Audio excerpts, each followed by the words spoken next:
Todos hemos tenido alguna vez un cuñado que cuando escucha el nombre de Picasso dice, ah, sí, ese que no sabía dibujar. Y entonces uno le muestra los dibujos que Picasso hacía a los 11 años y te dice, ah, tenía talento, ¿qué le pasó?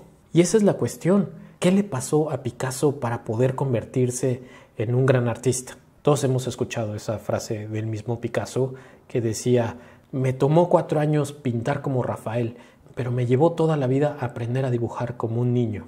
¿Se necesita ser un experto para ser un gran artista? De hecho, Picasso se dio cuenta que ser un experto estorba.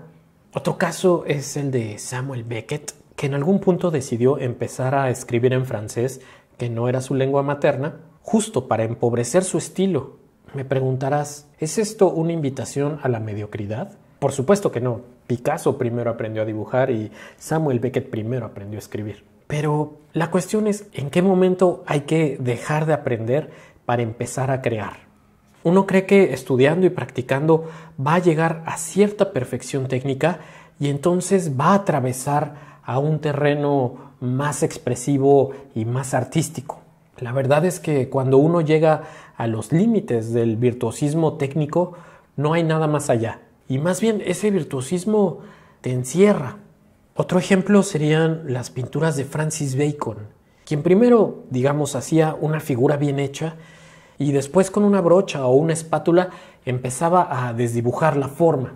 ¿Por qué? Porque cuando nuestro estilo es tan rígido, este no nos permite acceder a lo irracional y a lo informe, que muchas veces es donde radica nuestra interioridad. En el arte no todo tiene que ser coherente. Necesita haber también espacio para lo arbitrario, lo contradictorio, lo ilógico, lo poco elegante. ¿Por qué? Porque nosotros somos así. Somos una parte racional y una parte ilógica. Somos una parte coherente y una parte contradictoria. A veces planeamos las cosas y otras somos arbitrarios. No sé en qué momento uno tiene que dejar de aprender, porque en realidad toda la vida seguimos aprendiendo. Pero más bien la cosa es que la técnica no nos estorbe. Tampoco se trata de algo que era muy común en la escuela de artes, que era hacerlo mal y feo porque creían que eso era más artístico.